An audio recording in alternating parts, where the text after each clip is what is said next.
Will air travel ever be the same again? Hello, everyone. I'm François Picard. Welcome to the France 24 debate.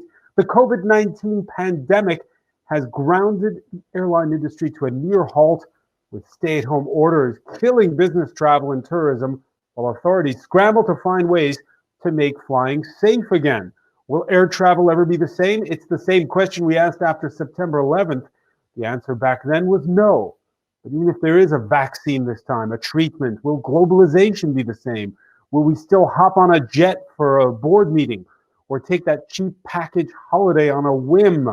Will we clock up the air miles as an antidote to all the cabin fever we've been getting these past weeks? Or will humanity have learned to slow down during confinement and heard Greta Thunberg's call to save the planet by no longer taking unnecessary flights? That said, it's not just passengers who fly. As the share price of major airlines goes through the floor, cargo planes are doing brisk business, shipping all those Amazon orders to lock down consumers the world over. More goods and fewer people in the air? Today in the France 24 debate, we're looking at what lies ahead for flying and the airline industry. And with us to talk about it from Brussels, Irish member of the European Parliament, Claire Daly. You elected lockdown in the Belgian capital rather than in Ireland. Well, the president asked us to stay here, so we kind of obeyed him and stayed. We didn't actually think it was going to go as long as it has, but yeah, we're still here. But the sun is shining, so we can't complain. Lucky for you, it's raining here in the French capital. How's the weather in London? Well, let's ask former director of communications at Virgin Atlantic and Eurostar, Paul Charles, who heads travel consultancy, the PC agency. Thanks for being with us. Pleasure to be with you, and it's nice and sunny here, so wishing the sun to all of you out there. All right, many thanks for that. With us from Zurich, Georg Klinger, energy and climate campaigner for Greenpeace Switzerland. Welcome to the show. Hello, nice to be here. Thank you. Remind us again, how confined are the Swiss? We are all in lockdown still. First thing's going to change on the 11th of May. It's 11th of May, same as here in France. So slowly. All right, we'll be talking about that in a moment. And in the French capital, Pierre Duval, pilot and chair of the Regulation and Safety Environment Committee of the Aero Club de France. Thanks for being with us, Pierre. The France 24 debate on Facebook and on Twitter. The hashtag is F24debate. Do you hear it? The sound of silence at Paris's second airport, Orly. France 24's James Wilson went and filed this report. Orly Airport shut for commercial flights on the 31st of March. Once busy terminals are eerily quiet and dozens of airplanes are grounded. Donc aujourd'hui, on a à peu près 90 appareils qui sont stockés à Paris-Orly. But the airport is not completely deserted. Jet engines are a bit like muscles. They have to be exercised or they won't work exactly as before. So once a week, maintenance workers switch them on for 10 minutes to make sure everything stays in good condition. Probes, sensors and the plane's landing gear have to be checked and protected. Even the inside of the plane has to be inspected because birds have been known to nest in there. Some of these planes may not fly again for months, but checkups remain mandatory. Nous avons un avion qui va être immobilisé, sur lesquels il va falloir réaliser des actions de maintenance pour stocker cet avion dans les meilleures conditions possibles pour qu'il puisse revoler et être remis en ligne rapidement et dans les meilleures sécurités possibles pour les passagers. Runways continue to be inspected 3 times a day. Firefighters remain on duty and carry out practice exercises.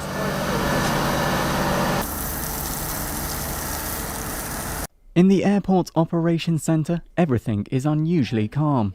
On the day of filming, only one plane landed, whereas in high season, 80,000 travellers a day can pass through Orly's 4 terminals.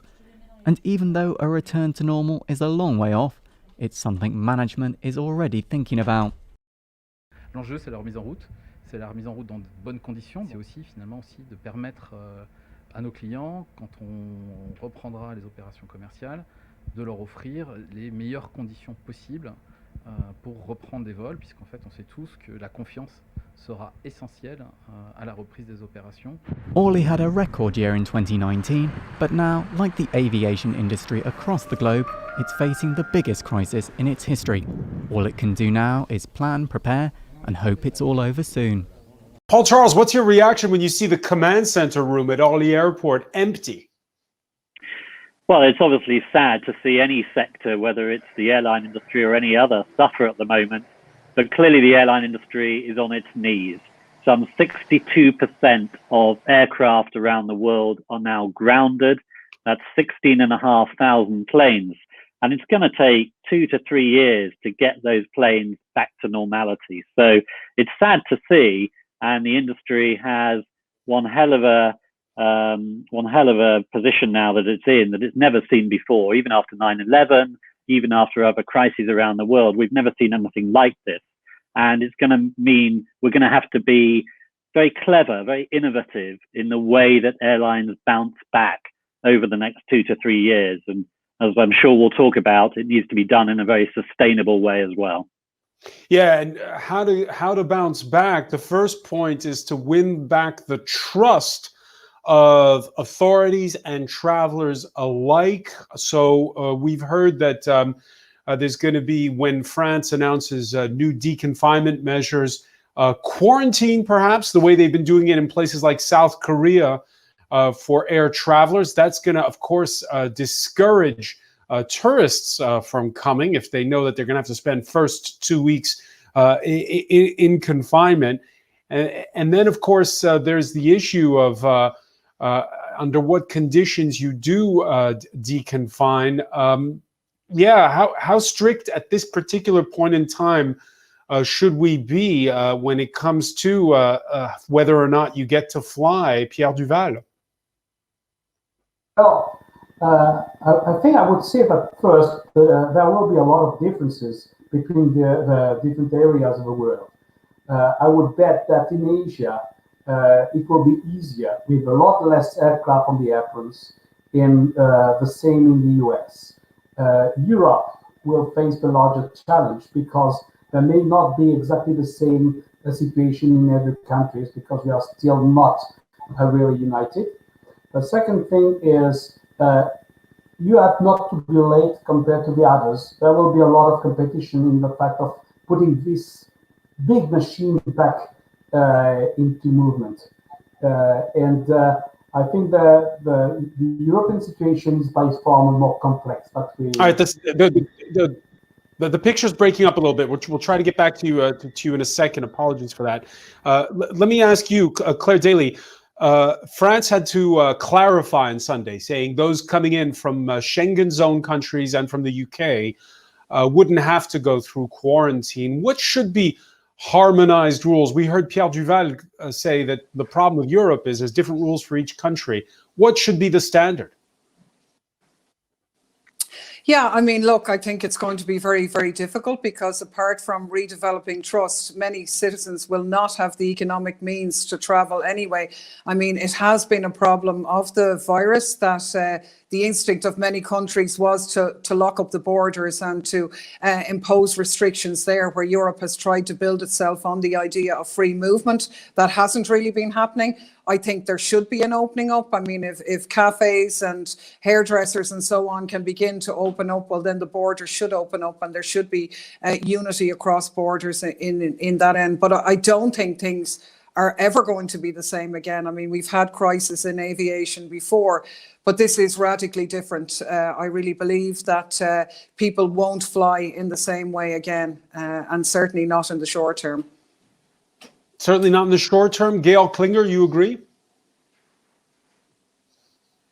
Yeah, I think it's a development that is really shocking for many of us. But from the climate emergency point of view, it's actually a development that is quite good because emissions come down. I think we need to really be aware that we talk about which size do we need and how can we protect all the workers that are now having their jobs at risk, also in the air sector. But we need to reskill them. We need to find other ways because we won't go back to normal flying, I think. That's in the long term. In the short term, let me ask you, Georg, whether it's the plane or the train, would you travel at this particular point in time, if at this stage?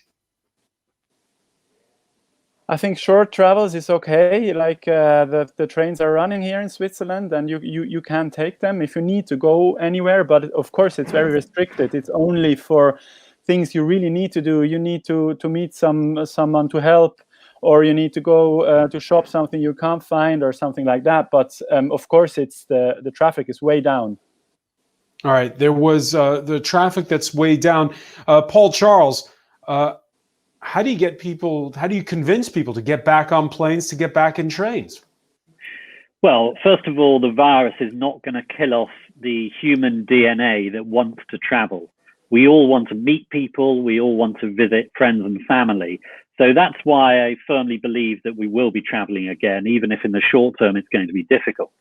In terms of how you get people to travel again, it needs to be by resetting. I think the airlines have a fantastic opportunity, if any good is to come out of this crisis, to reset how they operate. So that means retiring the oldest planes that you have as an airline, only flying the newest, most fuel efficient planes with the best health conditions on board because the air is recirculated. That reassures consumers that it will be a healthy journey. I don't think consumers will be rushing to get back on a plane if they have to wear masks. So the sooner a vaccine is developed and that we don't need masks and protective equipment for the crew to wear, it's going to be a nicer experience. And the airport experience itself. Well, I hope it won't be 2 years away because there's so much money being thrown at developing a vaccine. You've got to hope the medics produce and the scientists produce something. Even if it is a year away, then yes, in the short term, we're going to find it more difficult to travel simply because there won't be as many airlines, because some will have disappeared. There won't be as much choice. And also prices obviously will be going up because the airlines will not be as full. The aircraft won't be as full, and therefore they'll need to charge more for each passenger they have. So yes, in the short term, it's going to be a more difficult experience for all of us. But the airlines have to think longer term over the next 3 years. How do they get the confidence back? How do they showcase the best of what the airline industry could be like? Coronavirus reminding us just how interconnected our world is. Over the weekend, Warren Buffett in Omaha, Nebraska, telling shareholders in Berkshire Hathaway he was completely divesting from U.S. airlines. That may seem like a foreign story, except the plight of the U.S. airline industry is also a reminder, Claire Daly, of so many American tourists that won't be coming to Europe this summer. Yeah, and we're not going to be seeing them this year. And I mean, the idea of people going into the skies or us needing to convince people to fly again, I think that the narrative has shifted, because it's interesting that you talk about shareholders, but actually we need to now seize this opportunity to change airlines from being a vehicle to extract wealth for shareholders, which has happened dramatically over the past period, and transform it into what it should be, a vital piece of public infrastructure that should be more environmentally sustainable and more socially just in terms of some of its employment conditions. So that is the opportunity that's posed, and it's actually posed in the United States as well, where similarly US airlines are seeking big public bailouts, yet these same companies spent almost as much in pocketing billions to their shareholders over the past number of years. And we've had crises emerging every 10 years. So when the public puts in money, are we expected to go back to normal? No, this should be a change now to have better working conditions and more sustainable travel. So I think the shareholders are going to be put in the spotlight here on this, particularly as to survive the next difficult period, they're going to need public money. And Paul it should Charles? come with strings attached, and a lot of strings as far as I'm concerned. Paul Charles, your thoughts? I think this is a really interesting point that Claire makes about who owns our airlines of the future. Of course, in the past, the majority were owned pretty well 100% by governments. And that's how they treated airlines. They treated them as a government toy to some extent, to hook up a country with another country, or for governments to use airlines politically. Then, of course, we went through a period over the last few years where airline stocks were owned by private shareholders, governments sold down their stakes and no longer own these airlines. Now, because of coronavirus, what we've got is the airlines themselves again being bailed out and potentially owned by governments around the world. And I think that will be the death of innovation if that happens for too long. Governments are not good at running aircraft. They are good at running countries potentially, but they're certainly not very good at innovating for the passenger and giving us better choice and better experiences. So Pierre I'm really Duval, concerned with that. Let me bring in Pierre Duval on this. Do you agree when you look at Air France and its history with the French government being for a long time the majority, even the sole shareholder at one point?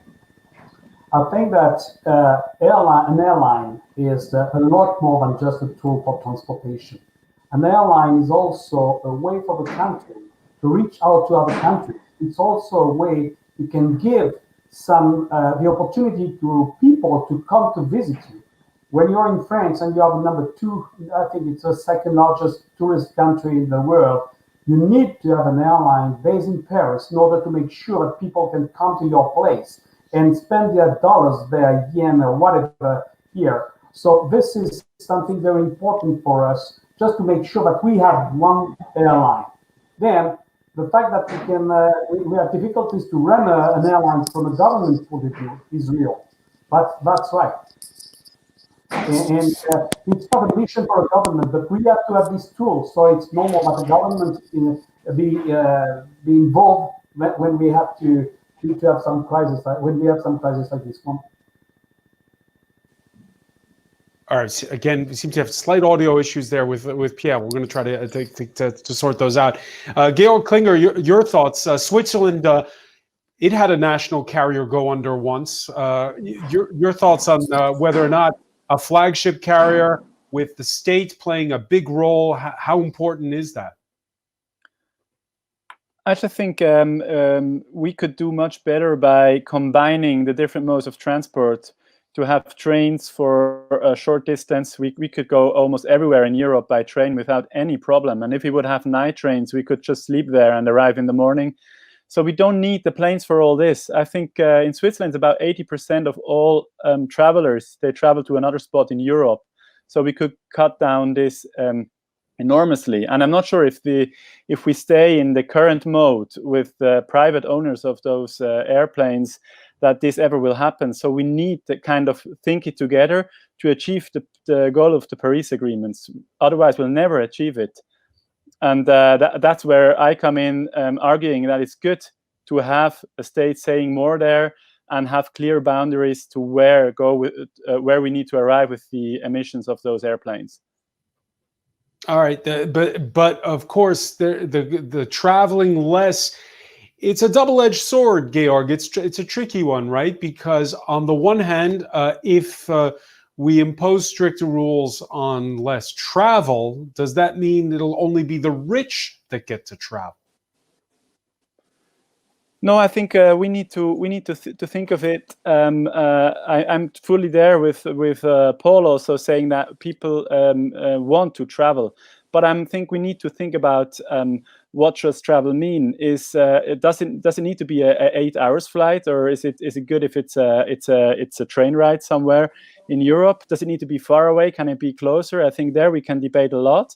And I'm not saying that we should restrict flying only to the rich, but I think I'm saying that we should keep the air traffic within the borders of the emissions that we still can afford without risking a climate crisis that will harm people everywhere and is already harming people everywhere.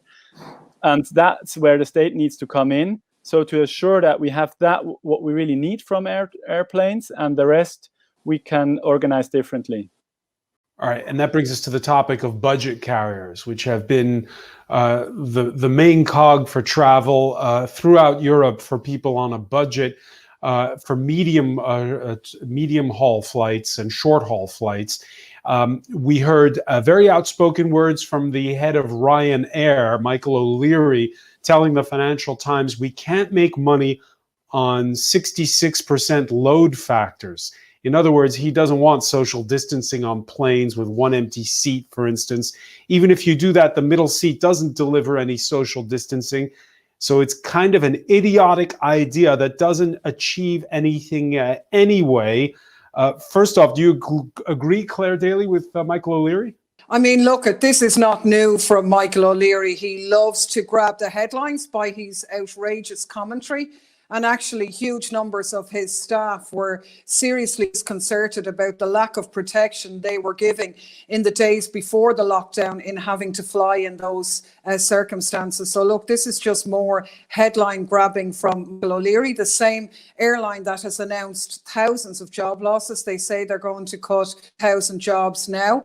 Over the past period in Ireland anyway, their workers have been subsidised massively by the state. And the state, I would imagine, would respond in that they have a social responsibility in that regard. So nobody, well, I'd like to say nobody would fly without social distancing, but actually yesterday in Ireland, we had an outcry by an Aer Lingus flight going from Belfast to London, which was absolutely full, with no instructions for public health issued on board at all. We've had the debacle of Ryanair and being employed to charter flights with migrant workers with no social distancing, bringing them from Bulgaria to pick strawberries in Ireland. So, you know, the need to travel is going to be there, but as far as I'm concerned, it needs to be done in a socially responsible manner, and social distancing is going to have to apply in the short term. It's really irresponsible otherwise, and the dread. In fairness, Claire Daly, it's not just Ryanair. All the budget carriers are saying our business model is based on the airplanes being full. What do you do? Do we face a situation where all the other budget carriers as well could go under? Yeah, and I think that is an unsustainable business model. I mean, Ryanair used that model to say that they have the lowest carbon emissions from their flying, but in actual fact, it's just that their load is bigger, so the emissions per passenger is lower, but the actual emissions from the aircraft is still the same. And in the against the backdrop of the need to control emissions, aviation and Ryanair have become into the top 20 emitters now for the first time into an arena that's normally the preserve of the fossil fuel industries. Pierre Duval, as far as I'm concerned, that model is unsustainable now. Pierre Duval, will those budget carriers go out of business because of coronavirus? Oh, they may perfectly, but I would like to talk about something very important regarding the short and medium haul flights. We are all working on developing clean energy or electric flying aircraft, hybrid flying aircraft. This will take years, but it is being developed, and this will work only at first and for years and maybe dozens of years on the short and medium distances. There's no way we can develop something on long-haul aircraft which would be electric. So we have to be able to apply this solution on this short, medium haul before we develop them for longer flights. And it is very important for even the shortest distance, when we want to go from cities to cities, from region to region, to have this network still available when the tools are ready. It won't be possible to redevelop everything if we close down everything now. Let me bring in Georg Klinger on this. Georg, on the hashtag F24 debate, one viewer saying, because we were talking earlier, commenting on the fact that Flybe, the regional air carrier, which went under just before lockdown began, saying, I live in Dundee. Flybe is the only carrier that in Scotland, it's the only carrier that went there. We're really hoping some other airline comes in. These budget carriers, a lot of people depend on them for their livelihood. Your thoughts? I think I would like to see how many people really depend on them for their livelihoods. And as I said, when we talk about downsize the air sector, we need to talk about reskilling all the workers. So I'm not kind of taking the position to turn the backs to all the workers that have their jobs on airports and airplanes.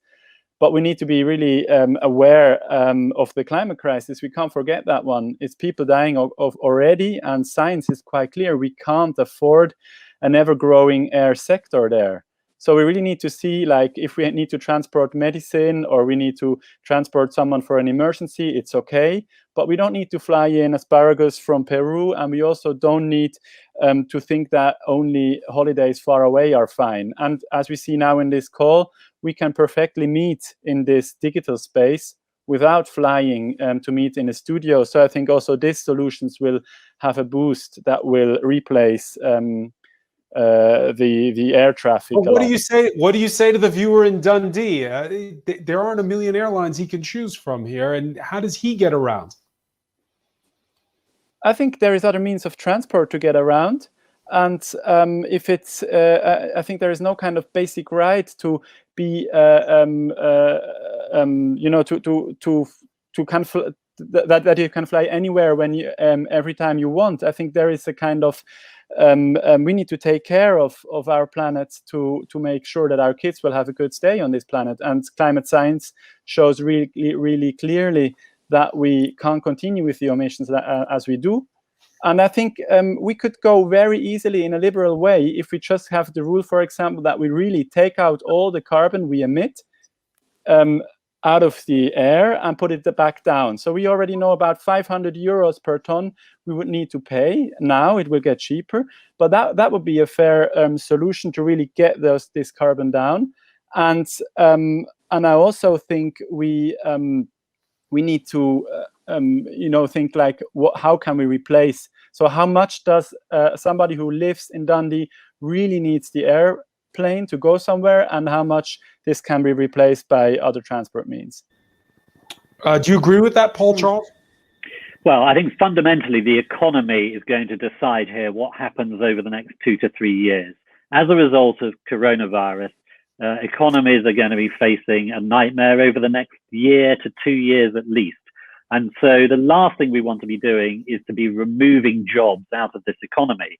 And the danger with restricting air travel, if the demand is there, is that lots of jobs will go in suppliers, in aircraft manufacturers, in airports themselves. So I think in the short term, we've got to protect the jobs that we have to ensure economies can improve as fast as possible. But longer term, it is about technology. Yes, we do have to protect the planet. That's absolutely right. But airlines need to use this opportunity as a reset now to say, okay, we might remove a few short-haul flights. We might put more focus onto long-haul flights where there is no rail alternative, or there is too much water to be able to take a car and simply drive the route. But equally, they need to invest in technology. And the best airlines that come out of this crisis will be those that are investing in the most fuel-efficient fuel, the most fuel-efficient aircraft, that actually research electric aircraft, as they're doing in Scandinavia at the moment. All of these are going to be very important to help the aviation industry in future survive from this crisis. They're going to have to reset. They can't simply go back to how they were.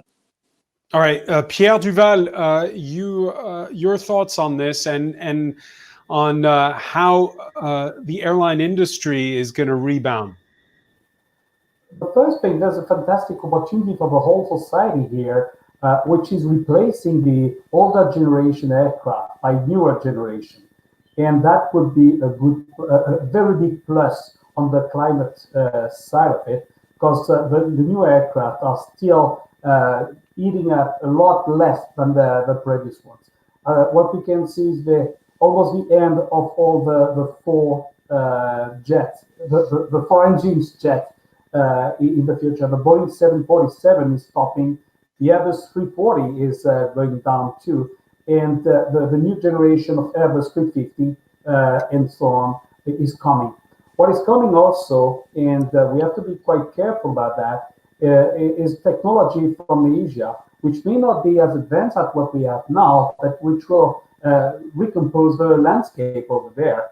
Because we are all talking about things that are around us, but maybe forgetting a little bit that most of the growth of the public transport is in Asia and in Africa, where people really consider that as a basic tool for their development. So we may decide what do we want here, but this won't be valid for the rest of the world. And this is only for 500 million people compared to 7 billion people elsewhere. So we have to be careful not to take our dream of our will as being the ones for the whole humanity. Most people in Asia or in Africa want to take plane and they want to create new lines.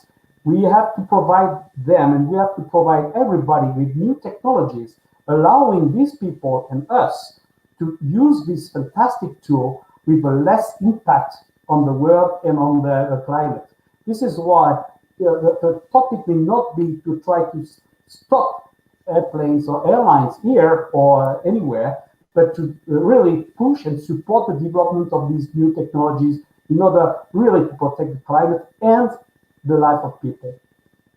Georg Klinger, do you agree that it's unrealistic to expect the end of air travel? Instead, we can work on tighter emission standards? Yeah, we are actually asking the governments to only bail out airplanes when they apply strict rules to bend the emissions. So we're not. I'm not talking about a full stop now. Of course, that's not what will work. We all know we're going to go to zero emissions in the next 10 to 20, maybe 30 years. That's what climate science says. And I think what I'm talking about is like we need to apply stricter rules now, so we have those technologies ready. We can't wait for the air sector to solve this, because in the moment they're just pushing offsetting schemes because it costs nothing. And they don't need to change anything actually by offsetting the emissions. So why don't we go for real solutions and take this opportunity to really go for synthetic fuels, to think about to kind of get the money to really push the developments there and not wait another 10 years, and to make flying actually really without any emissions. All right, we mentioned at the outset of the show, Claire Daly, the Swedish environmental activist Greta Thunberg, who makes a point of never taking the plane. She retweeted on the Fridays for the Future account in German this tweet, blasting the government of Angela Merkel for waiving a 10 billion euro eco-tax on the German national carrier Lufthansa. And that follows up to what the point that Georg Klinger was making. What's being done at the Europe-wide level to make sure that, again, that the coming out of this crisis, those who've worked hard to be more fuel efficient will be rewarded?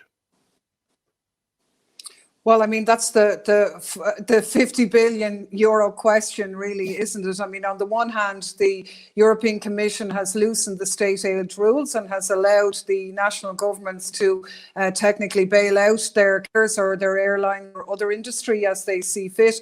But on the other, weighed up against that, they have the commitments and the promises in the Green Deal that's there, and aviation, and a change in practice in aviation is a key component of that. So I would think that there needs to be much more of a joining of the dots and a conditionality in that way of any changes and aid being linked to better environmental practices. I mean, look, I'm from an island economy. Air transport is going to continue no matter what. That goes without saying. But the whole way in which airlines are organised and for whom has to be examined, and it has to be examined in the context of the environmental footprint that's there. So look, there are so many problems with the European Union that's a separate project in and of itself. But I do think that the aviation question brings some of these contradictions to the fore. Yeah, and because some of this is about airlines, but a lot of this, what we're talking about, is how you build the planes, manufacturing. And when you look at manufacturing, well, there are two major players in the world. It's Airbus and Boeing. The fear Pierre Duval was airing a second ago is if there's one standard for European manufacturers, will that be the worldwide standard, Claire? That's a very good question. I couldn't hear any of that. Sorry. First Pierre Duval and then Claire. Thank you. I was saying that the question right now is that there are two main standards in regulations. One is the US FAA, the second is European EASA. And it's obvious that Chinese is trying to develop their own standard, their own regulation and their own manufacturing standards. And this is something where they really want to displace all the rules and displace everything. So we have also to make sure that what we all aim at, which is to try to lower this CO2 emission and so on, is something which is taken by everybody the same way and with the same importance. This is why we are seeking support for this new generation aircraft, support for biofuel, and support for electrifying the aircraft propulsion system right now. Paul Charles, a few decades back rather, the UK sold its stake in Airbus. Looking back now, is that a mistake? Can we look at the current crisis? Well, I think there are lots of learnings that are going to come out of this crisis without a doubt over the next few years. The interesting thing is that governments actually, in terms of emissions, in terms of their environmental focus, they won't have that, I don't think, over the next year. They're going to be so focused on salvaging their economies, on rebuilding, on protecting the employment levels in their own countries, on rebuilding their economies over the longer term. Sadly, I don't think emissions is going to be very high up the agenda for a lot of governments who are going to be entirely focused on the medical situation, protecting their borders and their countries. So actually, it's going to be down to aviation to get its house in order, to come up with the technologies that are going to reset the industry for the next few years.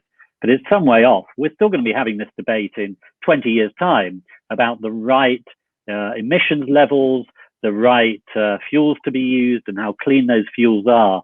Sadly, it's still 20 to 30 years away. Still 20 to 30 years away. And in the shorter term, what does the future hold for Airbus and Boeing? Well, Airbus and Boeing are in a really difficult situation, as are other manufacturers around the world. They're laying off people. They realize the demand isn't there. Most of the planes currently parked up, those 16,000 aircraft, will probably never get in the air again. So it's going to be a long time before the demand is there for them to make aircraft. They're going to have to focus on maintenance of what's already out there. They will be different businesses, perhaps 50 to 60% smaller over the next 3 years until demand picks up again. And that's the same for the whole industry. And Paul, if we could just delve into very briefly before we finish, a little piece of local news. I guess there's not going to be a third runway at Heathrow Airport anytime soon. I think the third runway is off the agenda simply because the demand won't be there. Already you've got airlines like British Airways saying they may well close their operations at Gatwick Airport, London's rival airport. So if there's no need for capacity because the demand isn't there, then the third runway is even further away. And it's one decision Boris Johnson won't have to make. One decision he won't have to make, but he'll have plenty others. I want to thank you so much, Paul Charles, for joining us from London. I want to thank Claire Daly for being with us from Brussels, Pierre Duval in Paris, Georg Klinger in Zurich, Switzerland. Thank you for joining us here in the France 24 debate. A programming note for you. We will be hosting on Wednesday a Facebook Live with Dr. Albert Osterhaus, who'll be joining us from Hanover, and we'll be just talking with you. That's at 6 p.m. Wednesday on France 24 English's Facebook page. Please join us then. And there's much more news on our website, france24.com. France 24, 4 news channels in 4 languages, 430 journalists, 35 nationalities, 160 bureaus around the world, a global reach. 385 million households in over 180 countries can watch France 24. 80 million viewers watch the channel every week, and the numbers are constantly growing, with audience multiplied by 2 in 5 years. France 24 Online is also forging ahead. Over 15.5 million visits a month on France24.com. With 59.8 million videos viewed online, France 24 is a leader on YouTube, while our 38.2 million Facebook and Twitter followers make us France's #1 channel on social media. To our constantly growing community of viewers, thank you.